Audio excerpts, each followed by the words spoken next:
Let's start the therapy. The New York Jets have won a football game. They now are in the number 2 slot in the tank race.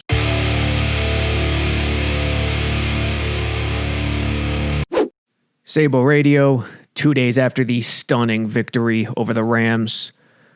Let the therapy begin. What else can you say? For fans out there, it's therapy time. There's no way around it. All you had to do, all your team had to do was lose 3 games. That's it. And while it's a lot more complicated than just losing 3 games, there is no tanking in football. It just doesn't work that way. And we'll dive into these things later. It's a lot more complicated because there are a lot of positives that come out of this. They only had to lose 3 games for Trevor Lawrence. Now, who knows what Trevor Lawrence is going to do? Who knows if he is an Eli Manning type who hires an agent who wants him and pushes him to commit a power play and not go to the Jets or not go to the Jags. And we'll get into that a little bit later. Why choose the Jags? Why go there? Good old Southern boy, yes, Jacksonville is in his area, but multiple games in London, their ownership isn't exactly, tremendous since they took over in 2010 or 2011. It's been a decade now. They don't even have a general manager. Trent Baalke, who got run out of town in San Francisco, is the interim GM right now. But Rams 20, Jets 23. The Jets came out ready. You could see it. They were a different team. There was passion. The defense was flying around. Defensive line, the 4-man pass rush was getting home. Louvu had a good design scheme by Frank Bush. Louvu walked in untouched to hit Goff early. They overloaded the one side on a third and passing situation. Quinnen Williams got a sack. Shepard got a sack. It was a pretty vanilla defense. Not a lot of blitzing. 4-man front. Pretty basic, pretty vanilla. Bush would scheme up some things here and there on passing downs, like the Louvu play.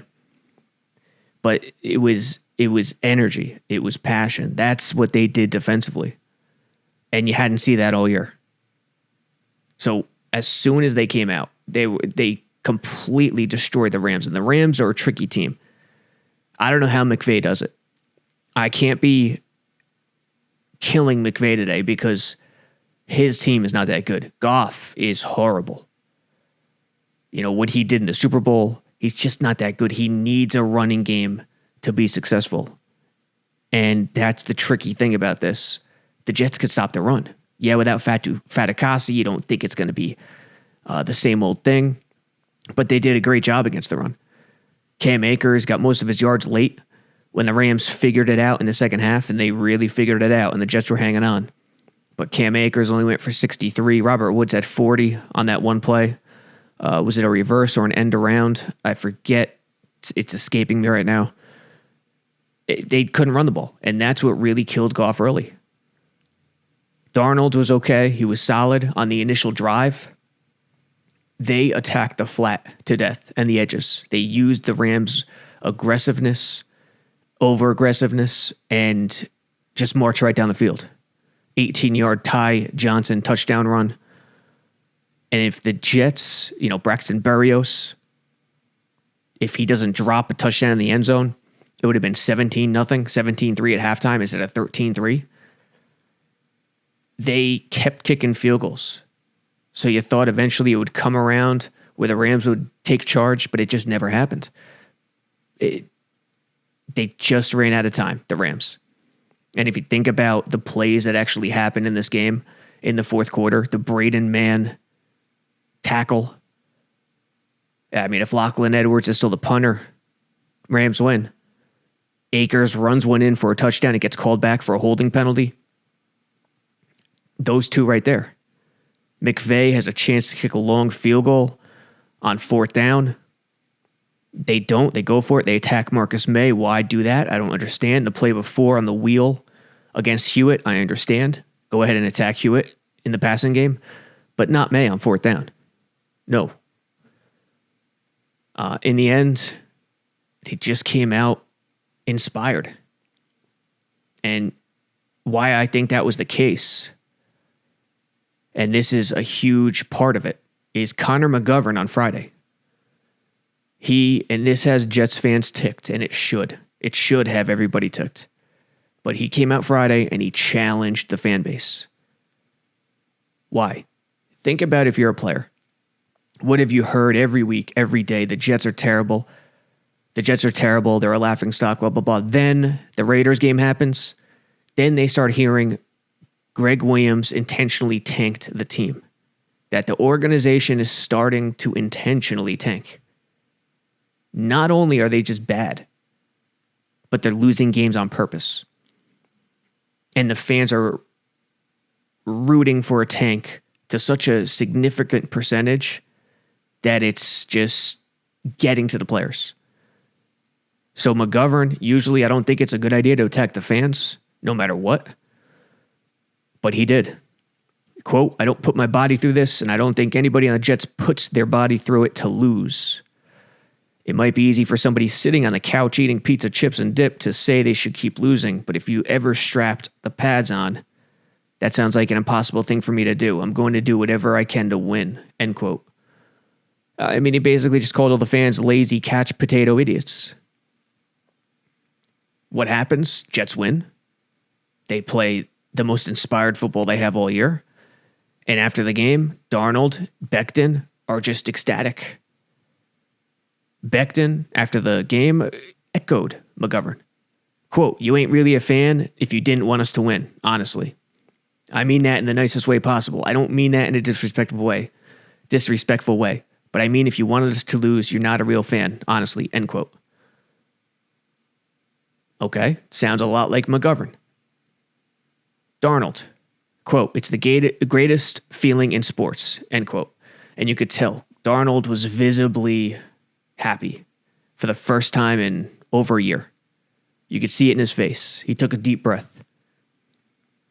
It matters to these guys. But not only that, compartmentalize and think about what McGovern just did. This is the first salvo of the Joe Douglas era.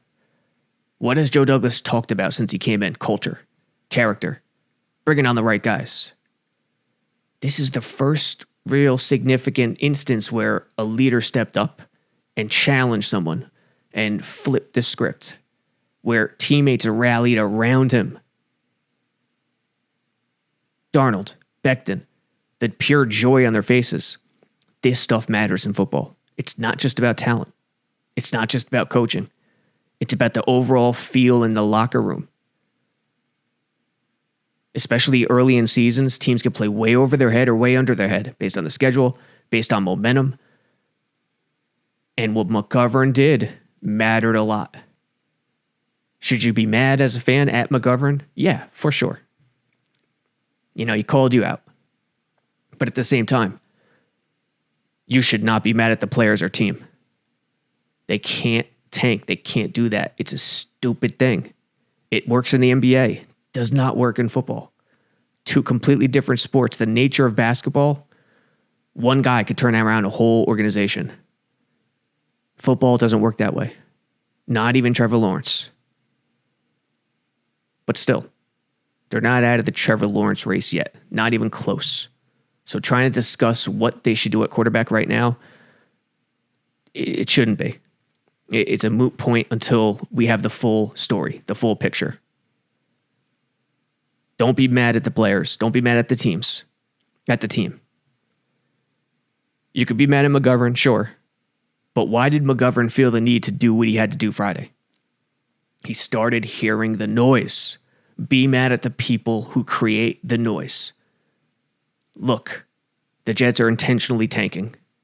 Greg Williams, he must have been paid off by someone with some mysterious conspiracy. A large portion of that did come from Jets fans. If not for that noise, maybe McGovern doesn't speak up and challenge the fans and rally his teammates.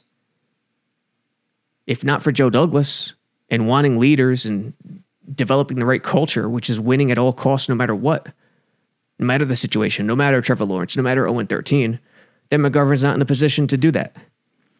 So there are positives here. And the biggest thing is McGovern actually speaking up and having his teammates rally around him. It was really important what he said Friday in terms of the outcome against the Rams. Jamal Adams, he spoke up after the game and he was happy for his former teammates. Quote, happy for my teammates. He didn't even put former. Happy for my teammates at the NY Jets and the staff earned this. One, much love. Yeah, you're probably dry heaving right now as you listen to this. I understand. But it's certainly noteworthy, especially the way he celebrated after the win, because he knows for the first time in his 4-year NFL career, he will be in the playoffs. Oh, yeah. That's a hell of a feeling, man. I'm sorry. I'm not used to this, guys. Forgive me. I know you guys are used to, Seattle, always going to the playoffs. I'm not used to this. I'm used to sending my cars home by this time. And, hey, I'm already packing up, learning where I'm going next. Where's the vacation? When am I seeing family? Sorry to cut you off, brother. I'm just excited, man. So, God. That's Jamal. That's good old Jamal that you know. And, it didn't stop at Jamal. There was a lot of other people congratulating the players and the coaches, mainly, former players, people that have played football or in the business. And I think the divide goes along these lines. The Jets fans who played football understand to some degree. Yeah, a lot of those people still wanted Lawrence and still wanted them to lose, no question about it. But they understand. They understand the need, the want to win, no matter what. Those who never played can't grasp that. It's like, I can't even imagine it at the NFL level. Every Monday, it must feel like you've been in a car accident. That's how it used to be anyway. It's a lot less physical now, obviously, but that's it. And then there was the who is this here? The Jags mayor? Jacksonville mayor. Yeah, the Jags don't have a mayor. City of Jacksonville mayor saying some foolish stuff when you're not yet at the finish line. Joyous over the fact the Jets won a game. Quote, the New York freaking Jets delivered an early Christmas present to Jacksonville today. The mayor is Lenny Curry. He posted this on Twitter before vowing to light a victory cigar, according to the New York Post. Seriously, this Jets win could be a defining moment for our ball club. See you next week, then see you at the draft. This is the win of the day, end quote. I mean, come on. 2 more weeks left. And even if you have the number 1 pick, it's still not even close to being over based on the craziness we've seen in the past. It's not surprising to me that this happened. The Jets are a much better team than a winless 0-13 team. Their strength of schedule is historically high for a poor team. And I just didn't think and still don't think they're going to finish with the top pick.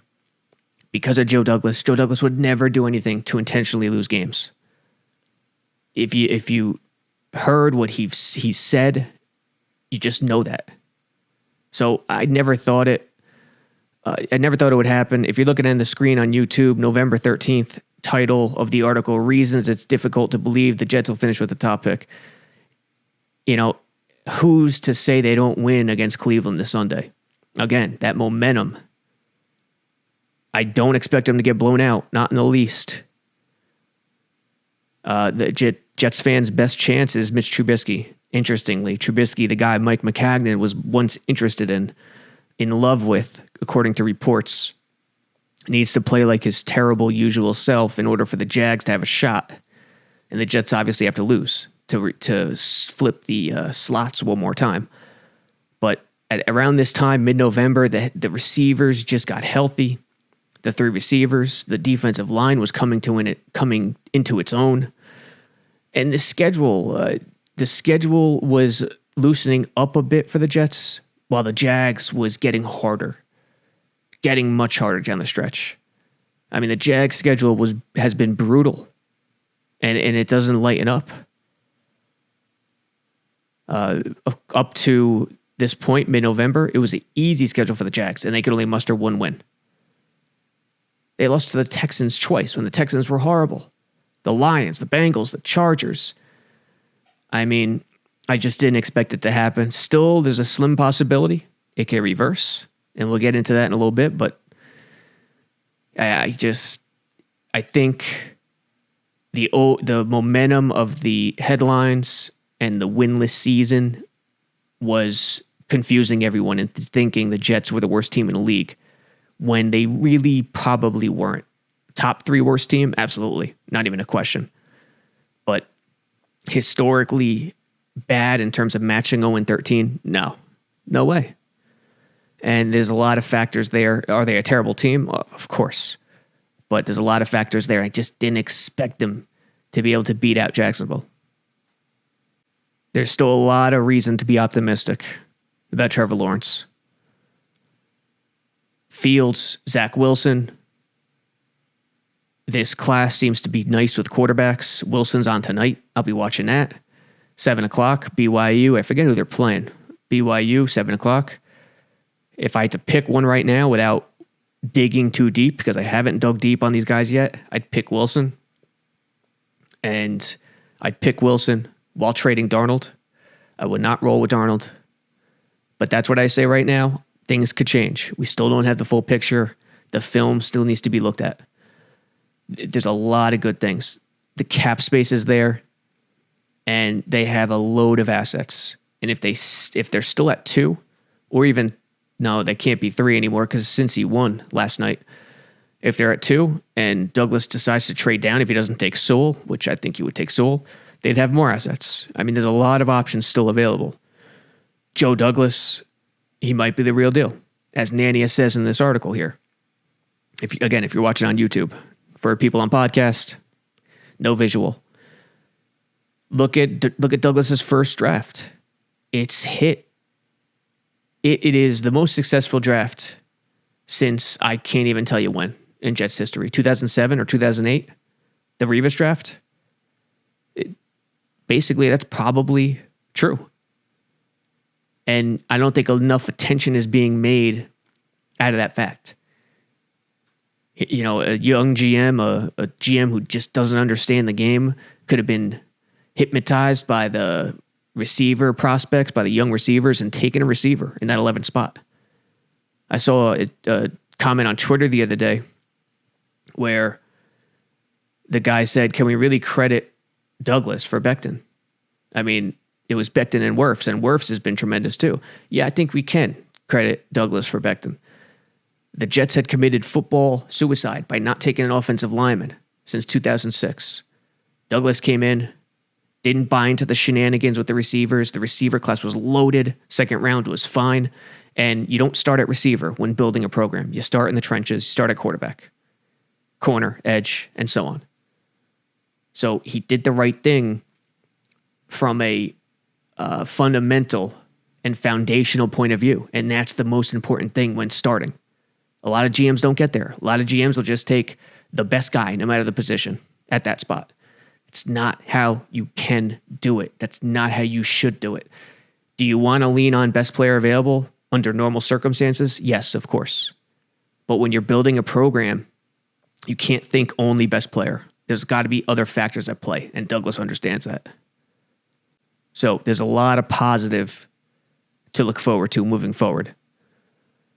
The one thing, we've discussed the laughingstock perception is sometimes undeserved for the Jets and so on. There's a double standard in the media. The Jets get crapped on more than anyone else, even when they don't deserve it.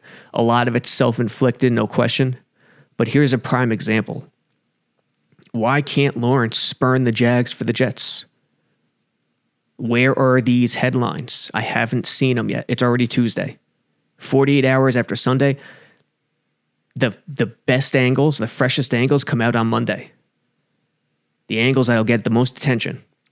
Haven't seen it from mainstream media. Why? It's because the Jags fan base won't provide the reaction the Jets fan base will. It doesn't work. The Jets are a gift to the media. So if you crap on and rail against the Jets, the fan base will lose its mind and create noise and share and spread the info because it's emotion that drives. Doesn't matter if it's positive emotion, negative emotion. In this case, it's negative emotion, but it still drives. It still drives traffic. So it doesn't work for the Jags. You know, the 8 fans of the Jaguars aren't going to raise hell if they see a headline suggesting Lawrence should spurn the Jags for the Jets. But of course, we've seen the opposite all season long. From Mike Greenberg, ESPN, telling Lawrence to stay in school. Greeny, the Jets fan, suggesting he should think about staying in school if it's the Jets at number 1, with no mention of the Jags. And the list goes on. Keyshawn? I forget. A couple other people at ESPN also jumped in. But why? Why is the double standard there? Is it likely that Lawrence should spurn? That Lawrence will spurn the Jags? No. It's not likely he would spurn the Jets either. But that's not the issue here. The issue here is the double standard. They won't raise the opposite end of the spectrum when it's perfect to do so. Not perfect for them, though, because the 8 Jags fans in the world won't create the noise, won't drive the traffic, and that's the key point. What the media does is plays off your emotion. And unfortunately, they know you need therapy. They know you're having a tough time. Why pat you on the back? I mean, there's just no reason to do so right now. Rich Eisen, I don't think he ever suggested Lawrence should spurn the Jets. He's been on the bandwagon of losing this entire time. I've caught a couple of his shows, or clips, I should say, on YouTube regarding him talking about Lawrence to the Jets and the Jets losing. But, you know, in all honesty, this media narrative with the therapy with the Jets therapists in the Jersey area, New York, New Jersey area, Long Island, of course, should create their own subdivision. Jet fan therapy. It's a business model just aching to be realized. Money would be flying from the skies. I think it's a hell of a move. And again, if you're watching on YouTube, you see this tweet here. It's a scene from The Sopranos where Dr. Melfi is just, there's no dialogue. Dr. Melfi is just looking at Tony and the camera pans to Carmela. It's the first time Carmela goes to see Melfi with Tony. And Rich Eisen's face is superimposed on Tony Soprano and Trevor Lawrence is on Carmela. I mean, this is the scene I envision. Jet fan therapy, Northern Jersey, Dr. Melfi, Rich Eisen losing his mind. He can't look to his left because he can't look at Trevor Lawrence. It's a real thing. And these media narratives contribute to it, and they continue to do so. Yeah, the Jets contributed to it most, no question about it. If the Jets took care of business and drafted well, which they haven't done since Mangini and Tannenbaum, they wouldn't be in this situation. You know, if the Jets are bad, they're worse. If the Jets are good, they're celebrated. That's just the way it is. They drive the fans' emotion. But getting back to Lawrence, yeah, why would he want to go to the Jags? To play in London multiple times a year? To play for the Cons, who have been terrible for a decade? 1 playoff appearance under their belt. 7 playoff appearances in the Jags' history, spanning back to 95. Jets have the same number. But since 2000, I think the Jags only have 3, while the Jets have 6. You know, we're not talking about Muhammad Ali, Frazier here.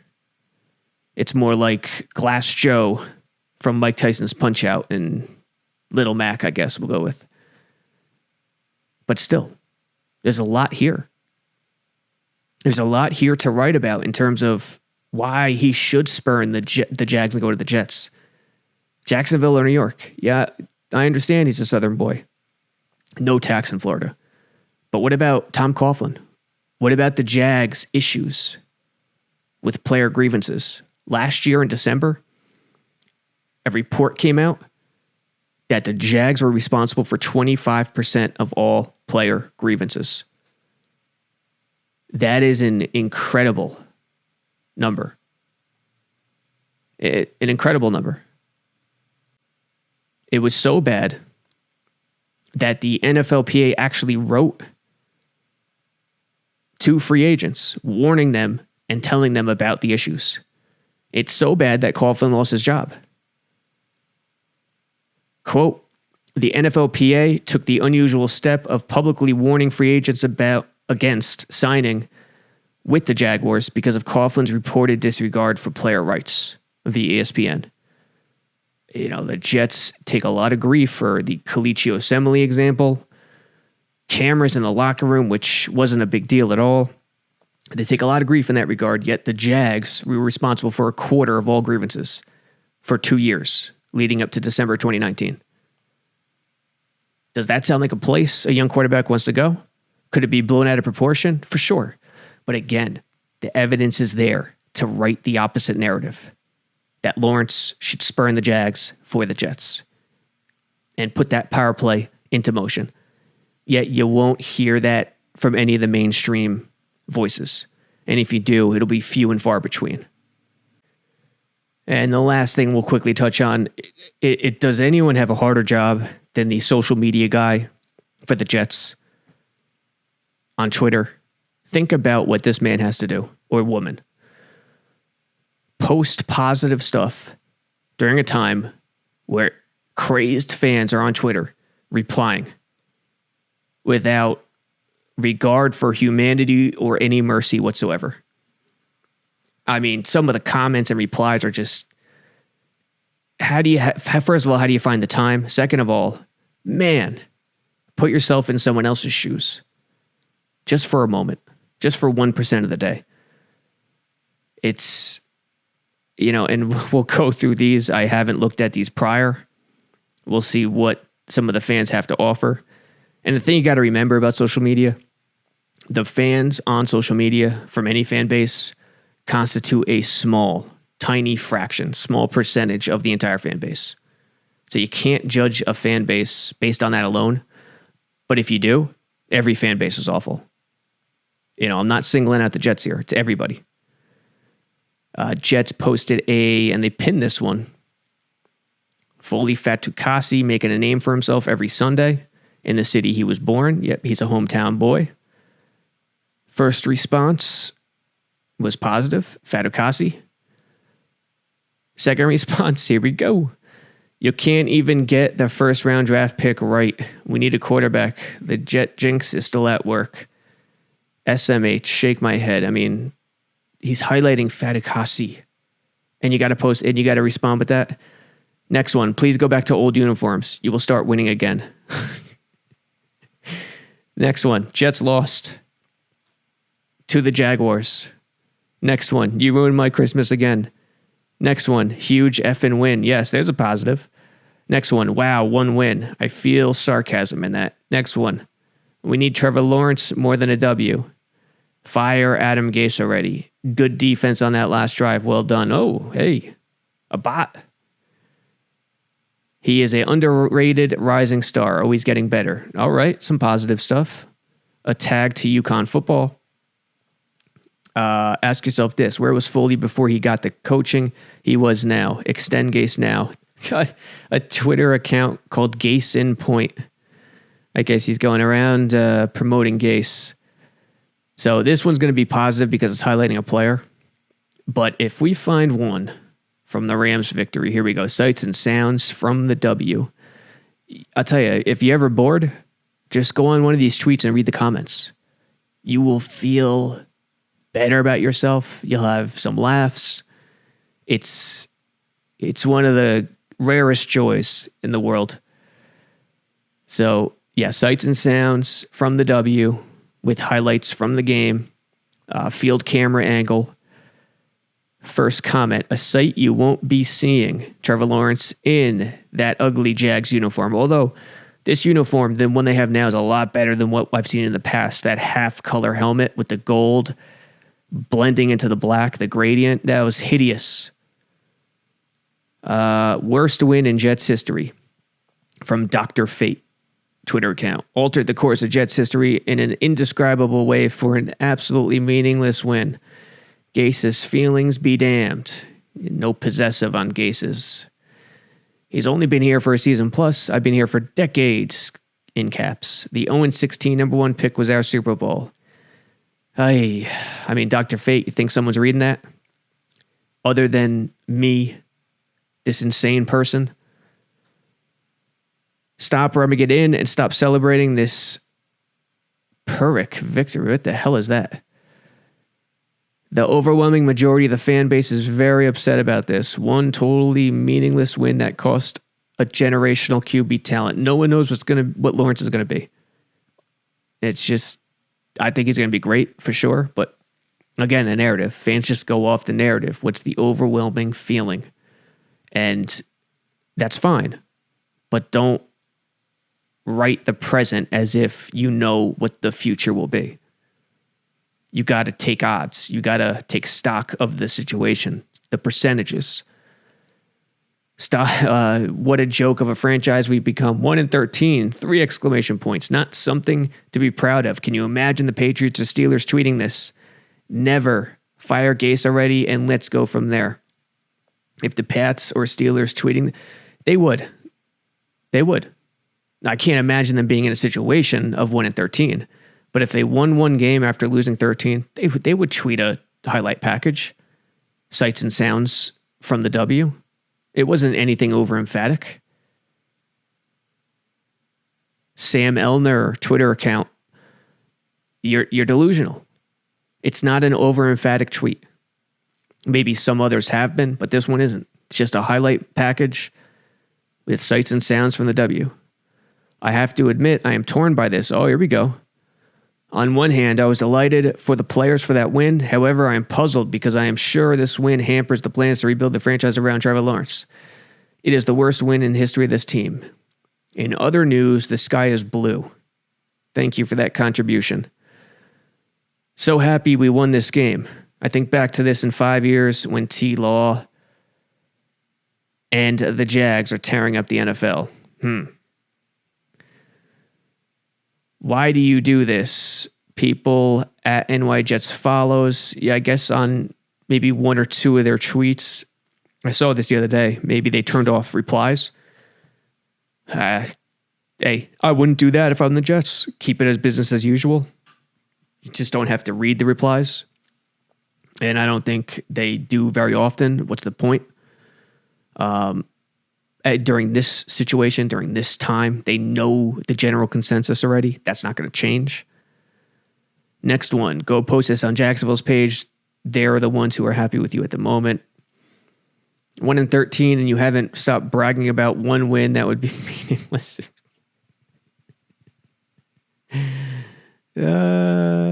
These guys, this is just, it's amazing.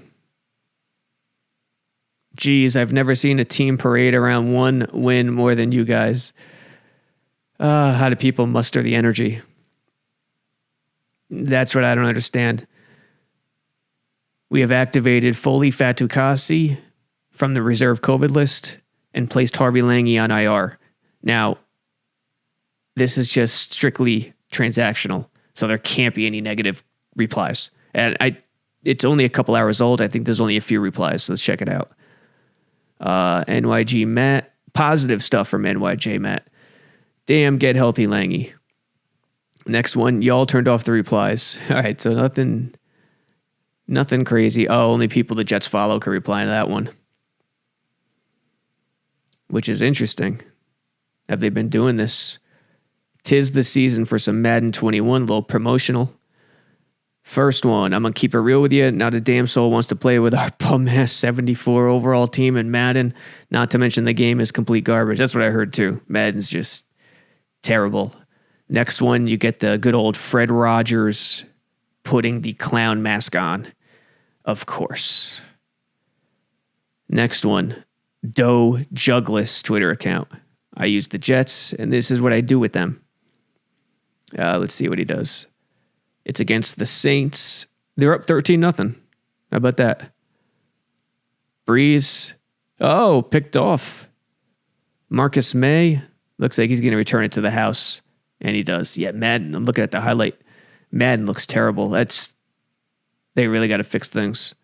And Madden was tremendous back in the day. 2005 version was great. It was really good. Yes. The only place I'll ever see the Jets win a Super Bowl. Another classic comment. Okay, here we go. This has potential. The New York Jets have announced a $1 million donation to 4 partner organizations as part of team social justice, inclusion, and diversity efforts. Let's see the gems on this one. Oh, Jets turned off comments. Only people they follow can reply. So no potential here. Here we go. The victory tweet. Just Mark W. With pretty cool graphics. Let's see what we have here. As a Buckeyes fan, Fields isn't ready. Could be good in the NFL with sitting for at least a year behind a quarterback. Even if it has to be Darnold, build around your pick before starting him with no one. Some guy still thinks Jets have the tiebreaker. That's not true. Rest in peace, sweet prince from Brett Coleman. Lawrence looking pretty good in a black Jet jersey. Although I do agree, go back to the old jerseys, the classics. You know, watching Pittsburgh, how can anyone not like their helmets or jerseys? It's classic, it's clean. Chiefs, they've never changed as well. I wish the Jets had never changed as well. I mean, you could make moderate, tiny updates, but still, they're white, especially white on white with the white helmets, tremendous. This is the single lowest moment as a Jets fan. There was hope for the future. We're handed a franchise quarterback and we win a meaningless game. This is going to set the franchise back years. Lawrence was going to be our answer. Words can't describe this pain. If we're not going to land the best quarterback of a generation in the draft, at least it's because of our future running back star, Frank Gore. All right, that's okay. That's not bad. Way to go. You guys ruined the future of the franchise. 1-15 is no better than 0-16. Actually, it's one game better. All it does is ensure that we won't get the most automatic college quarterback coming out in years. No Jet fan is celebrating today. Same old Jets disappointing the fans year after year. Nice going. Jets winning a meaningless game at the expense of losing the number 1 draft pick. Jags are celebrating our stupidity right now. Listen, all I could say is this. There are still 2 games to go. Joe Douglas is a man who will win no matter what. He's a man that doesn't want anyone to have the slightest feeling that they may be losing. He's someone who thinks there is no one path to get to where he wants to go. And that includes Trevor Lawrence. We don't know what's inside his head. Maybe he doesn't like Lawrence as much as everyone. I know for a fact he's overrated. That doesn't mean he's not good. I still think he's really good. I still think he is the best prospect coming out since Luck. But he is overrated from a hoopla standpoint, the hype, all that stuff. I mean, he's in the Luck Elway class, folks. Peyton, forget Luck, Manning Elway class. That's how he's being discussed. High ceiling. I mean, that's tough to reach. So overrated, yes. We don't know. Maybe the Jets aren't in love with him. Would they still take him at 1? Absolutely, no question about it. But maybe they're not just in love with him. Maybe they love Zach Wilson. Maybe his intent was on Sewell the entire time. Who the hell knows? But it is not over. And even if they don't land Lawrence, if he doesn't decide he wants New York, because that's still a possibility as well. Think about Lawrence. Sitting there on Sunday watching the game, watching the Jets, maybe his future team, and he sees the team come out with passion, with energy, and he perks up. And he goes, wait a second. This is not a team trying to lose like I've heard every day, every moment in my life over the last 2 months. This is a team that's trying to win.